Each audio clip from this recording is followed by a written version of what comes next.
Breaking news and the 225th mass shooting in the United States this year. A shooting at a Christian elementary school. A mass casualty incident at a school in South Florida. 59 now dead. I'm constantly scared to go to school. Another senseless act of gun violence in a Los Angeles neighborhood. Denver suburb. Newtown, Connecticut. Richmond, Virginia. Is this the way we're supposed to live? They had their entire lives ahead of them. Birthdays, graduations, weddings. Our nation is shocked and saddened by the tragedy today. The people, united, will never be divided. Criminal violence from the muzzle of a gun has once again brought sadness, shock. Against 1,000, I'm still going to stand for what I believe in. Melania and I are praying for them. We hold the victims in our hearts. The prayers of the American people are with you. A lot of our prayers.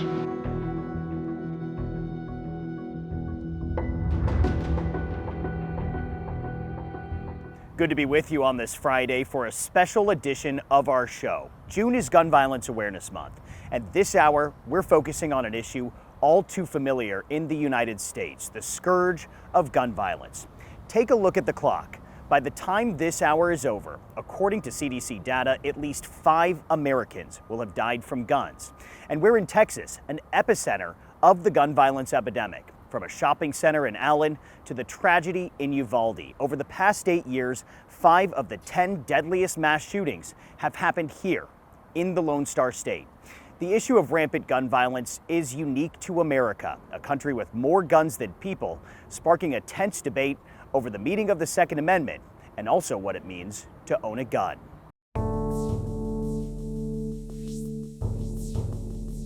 We're on our way to a gun range in Fort Worth, Texas, and we're going to meet up with a group of women who are learning to shoot guns. And I got to say, I've actually never shot a gun, so I figured if we're going to cover this topic, a gun safety class is probably a good place to start. We're going to grip it nice and firm. We're going to rack that slide like we mean it. But when it comes to the trigger, it's all about finesse, okay? Relax. This class of women is learning Gun Safety 101. And today, we're learning too. And a bullseye. Nice wow. job. Nice job. Defender Outdoors is one of the premier gun ranges in Texas, a state with the highest number of gun owners in the country, but no legal requirements for firearm training to purchase a gun.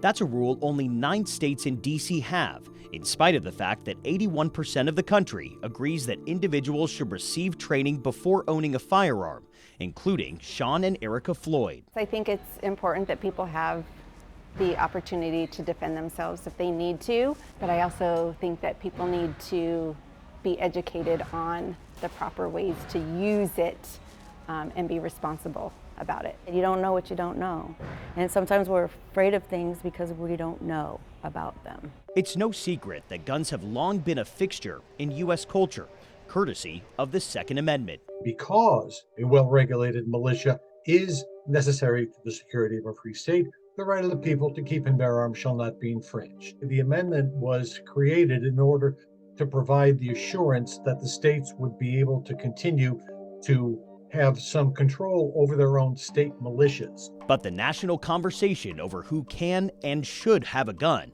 dates back to the 1920s. After World War I, the Thompson machine gun was made available for civilian purchase. By 1934, after a spike in shootings involving the Tommy gun, Congress passed the National Firearms Act, which heavily taxed the weapon. In 1994, a 10-year ban on assault weapons was signed into law. That expired in 2004. Over the years, more gun laws were put into place, some tightening restrictions and others loosening them. Today, U.S. gun ownership far outpaces any other country in the world. In 2021, nearly 49,000 Americans died from firearms, enough people to fill the Roman Colosseum, a stadium full of lives lost to gun violence. 57% of those people died by suicide. Another 40% died from crime and homicides, 1% from police shootings, 1% for undetermined causes, and mass shootings also made up just 1%. It's a public health crisis. It's even, I would call it an epidemic. And, you know, it's an epidemic that is, I think people are increasingly fed up with. We barely recovered from the last mass shooting when the next one happens. So, how did we get here? And what can be done? Throughout the show, we talk with the survivors. My reality has been suspended for the rest of my life. The psychologists. If we were to get rid of all of the mental illness in this country, we would reduce our violence by about 4%. And the surgeons on the front lines to shine a light on gun violence in America. And we'll have more on that later in the show, but first, to your local news. And when we come back, putting faces to the devastating data, we hear from a growing chorus of gun violence survivors sharing their personal stories in their own words. Continuing our coverage of America's gun violence epidemic, today marks 167 days into 2023, and the number of mass shootings this year is closing in on 300. Those are some hard numbers to process, but every individual instance of gun violence leaves scars, both visible and unseen, on survivors, their families, and the communities around them. Over the course of several months, we interviewed survivor after survivor to hear the impact of gun violence in their own words. Jessie was a powerhouse. She always was. She was a firecracker. My brother Luke was an incredible person. Normal day. I was rushing to get out of my home and was juggling the kids' stuff and the work stuff. It was Route 91, Las Vegas Country Festival. And I was on my way to my brother's house. It was going to be my last stop before I went home. Jessie had moved to Denver, Colorado the year before, and she was in the process of moving from her first apartment. So she was excited about my coming out. And I woke up in what felt like the middle of the night. I texted Jessie and I said, are you guys still up? And she wrote back that they were at the movies. And I said, well, in that case, I'll just talk with you tomorrow. And she said, no, Mom. I have time. The movie's not going to start for a few minutes. I really can't wait for you to get here. I need my mama. And I wrote back, I need my baby girl. And that was the last text I had with her. I remember everything about that day. We said goodbye, you know, I love you, goodbye, you know. And I don't know, it just felt different. Luke went missing and we had no idea where he was. And we really were terrified of the absolute worst case scenario. I was usually the one who will take him to school. We got there, Joaquin said, okay, Dad, bye, I love you. I answered, I love you, I do remember that. And we hugged each other, I gave him a kiss, and he left the car. And then I shouted at him, hey, call me later. And I never got back. There appears to have been a mass casualty incident at a school in South Florida, a shooting. Marjorie Stoneman Douglas High School in Parkland. I got a call from my wife letting me know that there was something going on in Joaquin's school. Joaquin is not answering the phone. I keep calling and calling and calling, and he wouldn't answer. As soon as I got to the revolving door, just like every day, going through the revolving door, I pushed with my right arm into the building, and that's when everything changed. That's when the first barrage of bullets hit me, and the force was just so strong that I collapsed onto the bottom of the revolving door. And then my brain leapt immediately to, well, these are bullets, I'm being shot. Her friend Kaylin called me while I was at work. The phone just rang differently. And I'm like, baby, are you okay? Did you mean to call me? She's like, yes, Mom. She's like, her dad's been shot. She was shot in the back and later died from her wound. We got another person outside shot in the leg, a female. I got people running out of the theater, they're shot. My phone rang, and the icon that came up was of her friend that was with her. So I picked up the phone and I said, hey, baby, what's going on? And I could hear chaos in the background. I could hear screaming. And he said, there's been a shooting. It's random. And I said, where's Jessie? And he said, I'm sorry, I tried. And that's when I heard the most god-awful scream I ever heard in my life. In an instant, my life was gone. My daughter was gone. and my wife, I knew would never, ever be the same. We received the news on May 23rd in 2017 that Luke was in fact dead and that he had died by gun suicide. It was the most horrific day of my life. We had attempted to talk to him about taking and removing those guns, and that was not something that he was interested in. There hasn't been a single day that I haven't felt the pain and the absence of not having him here.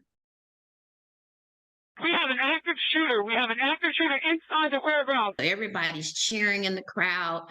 And all of a sudden, maybe about 10 minutes after 10, you heard, "Get down. There's a shooter on the ground." All you just heard was da da da da da da da da da. You really didn't know which way to run. And I just remember saying, I hope my kids will not have to see me messed up if I'm gonna die. Don't shoot me in the face. Shoot me somewhere else. Pulled out my gun, cocked it back, and I just aimed it at the thief trying to steal my car. And so as soon as I did that, I just felt something pierce my right side. And so what I never noticed was the guy who was attempting to steal my car. He had other people with him. One of the bullets hit me in my chest, hit my lung, hit my spine on the way out. Thought it was all over, and I attempted to get up off the ground. But no matter how hard I tried, I just could not get up off the ground. When I remember meeting the doctors was the next day. When they came in, that's when they actually gave me the news that I was actually paralyzed. For someone else, after the conversation is over, you're done, you just go on with your life.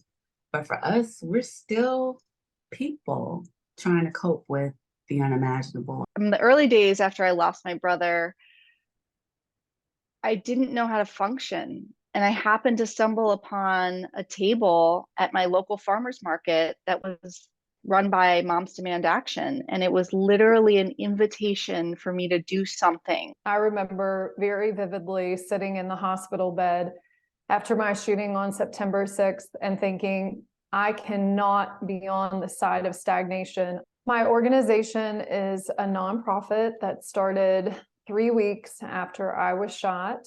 You really find out what really matters. And so I would say I'm actually living intentional now, actually living with a purpose. Because at the end of the day, nobody's here on earth forever. It's been 11 years since our daughter was killed. And it's taken a long time to get to the point in life where we can say we're actually happy and have found joy. And we have learned to get through this through our advocacy, through humor, through dealing with the grief. And now we're at a point that we feel very comfortable that what we've learned, and we want to keep passing it on to other people. I fought for my daughter when she was living, and I'm going to fight that much harder in her death. This is not a job. This is a duty. I decided to be part of this for my son, with my son. And if I can talk about how to prevent gun suicides in the future, or if I can help one family, one person, it will all be worthwhile. I got back to my family. They were all I thought about in that moment, and I prayed and I begged to get back to them, and I did. So I will always be grateful for that. Tomorrow will be a brighter day. Tomorrow will be a brighter day. And according to Everytown for Gun Safety, nearly 6 in 10 U.S. adults have either experienced gun violence themselves or know someone who has. We'll be right back. I'm Tracy Bragg with top stories. The gunman in one of the deadliest attacks against the Jewish community in our country has been found guilty of killing 11 people. Jurors must now decide whether Robert Bowers should receive the death penalty for the 2018 attack at the Tree of Life Synagogue in Pittsburgh or be sentenced to life in prison without parole. And officials in Oregon and Louisiana say anyone with a driver's license in those states could have been exposed to a global cyber attack. Federal officials believe a Russian-speaking gang of hackers who call themselves Klop is behind the breach. Those are the top stories. Tom Hansen will be back with more on gun violence in America after the break. Turning back to gun violence in America and the growing push to prepare average Americans to jump into action. The organization Stop the Bleed has taught millions life-saving skills that could buy someone valuable time after suffering a traumatic injury like a shooting. But there's one weapon that causes especially catastrophic damage to the body, the AR-15. According to the Washington Post, roughly 16 million Americans have one, making the AR-15 the most popular gun among gun owners and mass shooters. It's also a nightmare for ER surgeons. As I turn this, and sooner or later, she's going to lose feeling in her hand. Am I almost there? Yeah, okay. Behind the doors of this classroom, not one seat is empty as people learn skills that could save a life. The desired outcome is bleeding control. MedStar, an ambulance and paramedic service in North Texas, is teaching the community how to respond to the unthinkable and stop the bleed. That includes 16-year-old Hannah Ho, who says last month's mass shooting in Allen, Texas, is part of what inspired her to join the class. That's crazy to me that it can just happen to anyone, so it's always good to be prepared. Stop the Bleed training uses life-saving techniques commonly seen in war zones. Soldiers treating soldiers for traumatic injuries with tourniquets and gauze. You're gonna press, and I go to 1 o'clock, and I go to 2 o'clock, then I go to 3 o'clock, and I go all the way around. With the growing concern of gun violence on the home front, Stop the Bleed has seen a growing interest. It was even established as a national public awareness campaign after one of the deadliest mass shootings more than 10 years ago. I'm Rebecca Jarvis with the latest on the deadly shooting at an elementary school in Newtown, Connecticut. On December 14, 2012, a gunman murdered 20 children and 8 adults inside Sandy Hook Elementary School using an Armalite rifle Model 15, more commonly known as an AR-15. That was the first time a lot of folks probably heard about the AR-15 and really sort of tried to understand this gun. And since then, it is just, it's the most popular selling rifle in America. A weapon that has a complicated connection to mass shootings in the U.S. 10 of the 17 largest mass shootings just since 2012 involved an AR-15. A Washington Post investigation looked at the deadliest mass shootings. The overwhelming majority have one thing in common, the AR-15. Why is that? Why is this gun so appealing to a shooter? The AR-15 bullet is really different. When it strikes the body, it goes in, and then because it's a small bullet moving at very fast speed, much faster than a handgun round would move, it creates these shock waves within the body, sort of causing incredible internal injuries. The injuries are just so gruesome and devastating. It's something that I wish I'd never seen. March 27th, 2023 is ingrained in Dr. Joseph Fusco's memory forever. That's the day his pediatric hospital in Nashville got the page that 3 children had been shot by an AR-15 at a Christian school. We were completely helpless. The damage was so significant that no patient was able to be rescued. Most of the people who died during those shootings died from bleeding to death. On average, it takes 3 to 5 minutes for someone to bleed out, but for first responders, it can take anywhere from 7 to 10 minutes to arrive, and approximately 40% of trauma-related deaths worldwide are due to uncontrolled bleeding. Learning how to stop the bleed can help prevent some of those deaths. Being prepared is the #1 resource that we have.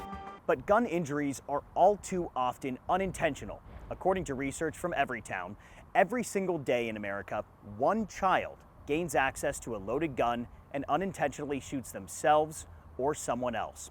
Trayson Bragg spoke to parents turning their tragedy into action. How often are you consciously thinking about making a change in America? Every moment that I'm awake, truthfully. It is definitely something that I think about all the time. And I probably have not slept a full night since my son was killed. 5 years ago, Kristen and Mike Song's life was forever changed on a January morning. And he always brought the light into the room. He was always safe every day until he entered a home that had an unsecured gun. Their 15-year-old son, Ethan, walked to a friend's house and tragically never returned. The Songs say they knew Ethan's friend and his family for over 10 years. What they didn't know was the child's father kept unsecured guns in the home. His friend had been really parading his other friends through the house and showing them his father's unsecured guns. Tragically leading to that horrible January morning. And unfortunately for Ethan, his friend had loaded the gun on a prior occasion and didn't realize that a bullet can get stuck in the chamber. And a deadly accident. Mike and I were not allowed to say goodbye to Ethan. He was completely disfigured.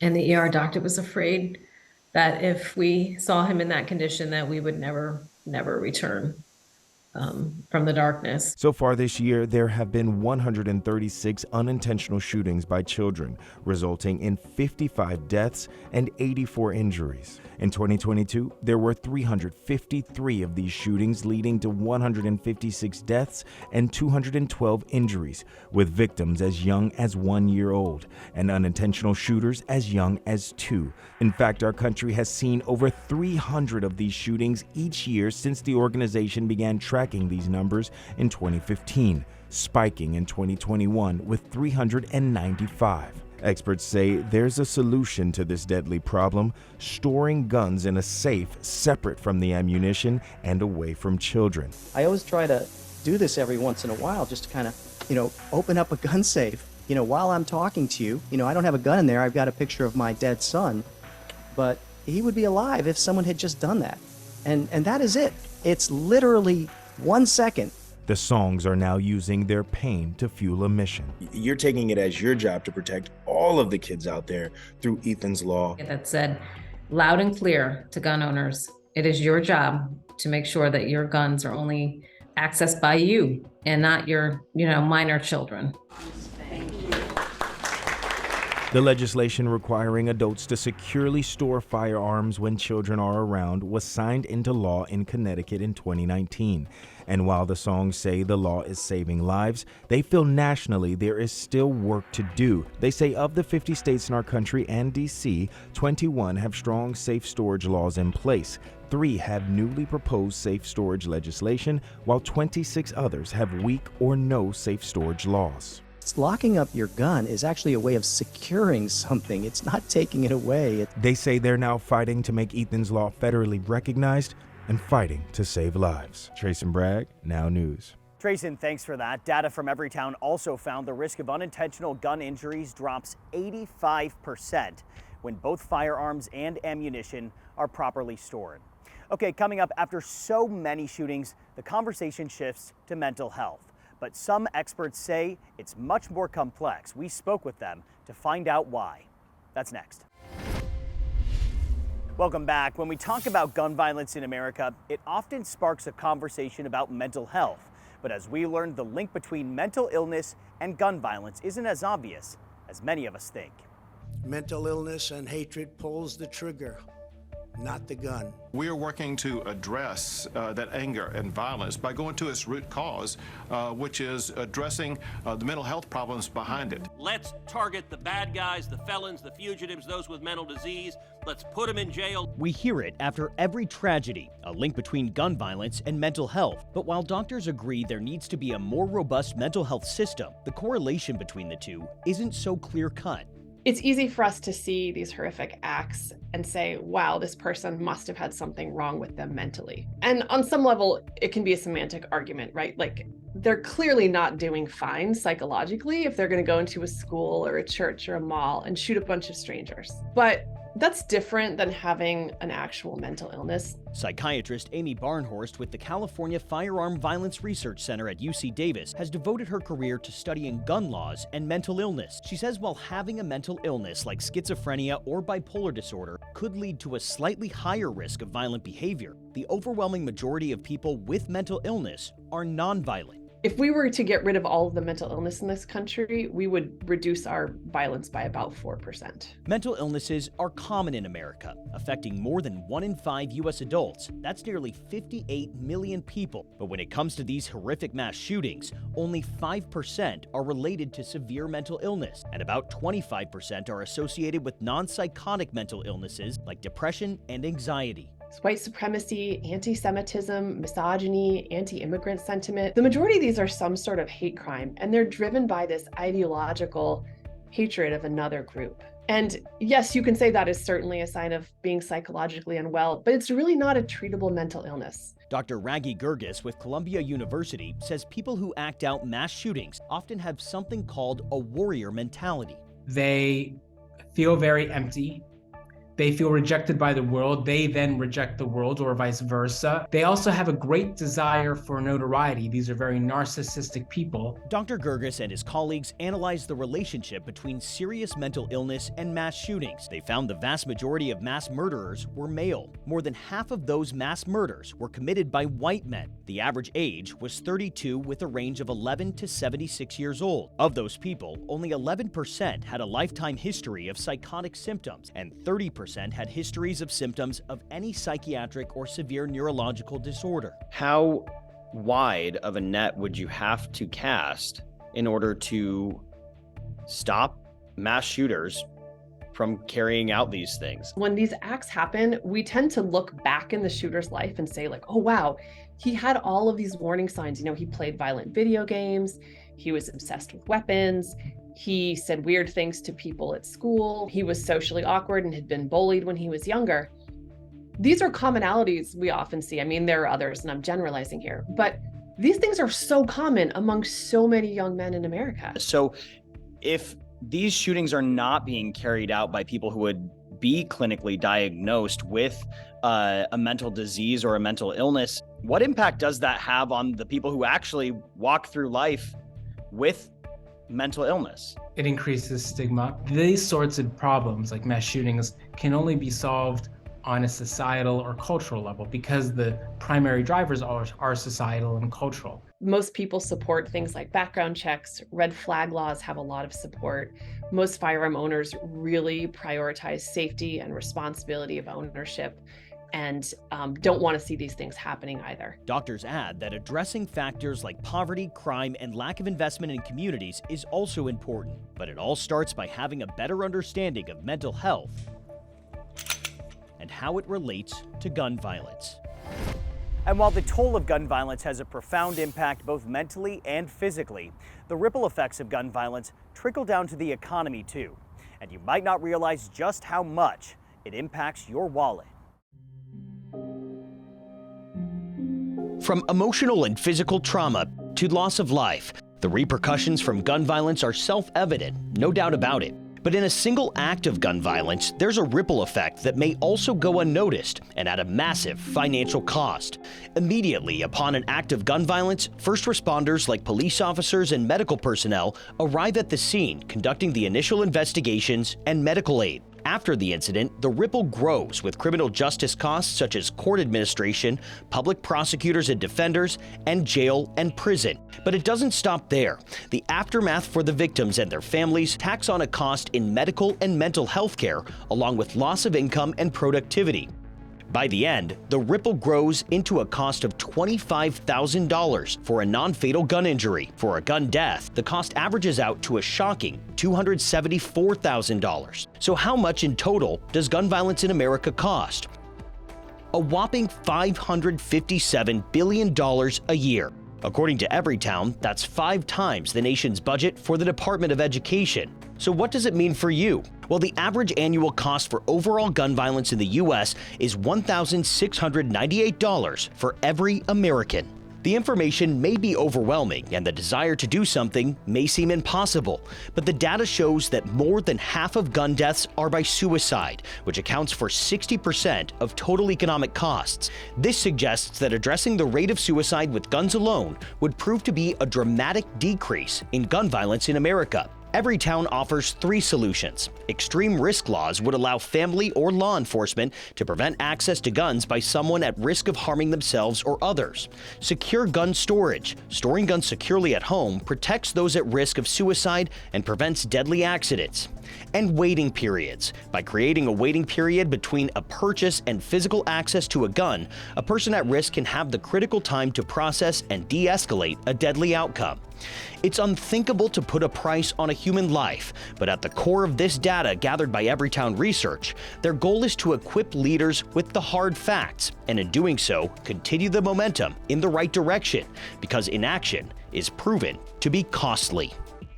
All right, next on Now, from the hard data to humanity, the hope for the future from survivors. We'll be right back.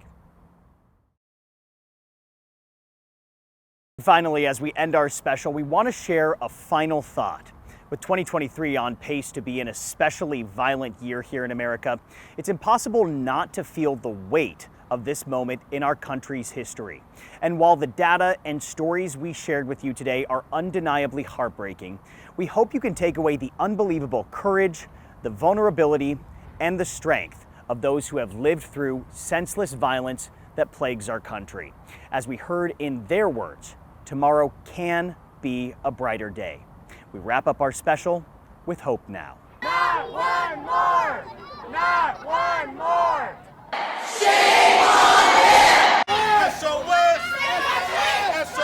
Calls for change echoing from coast to coast. Americans, no matter the region, showing up to demand action. And when asked if this problem can be solved, all the survivors we spoke to had similar things to say about solutions to gun violence in America. We're making headway now. We can feel it.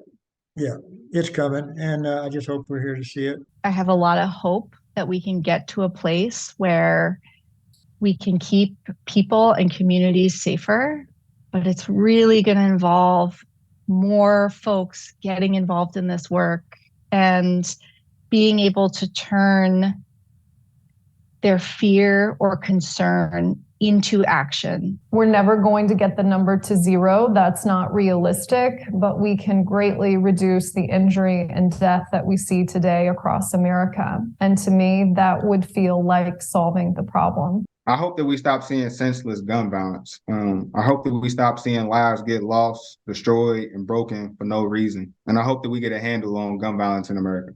If they believe things can get better, we certainly can too. On your screen right now, here are some of the organizations that are doing incredible work. Thank you so much for joining us. We'll see you tomorrow.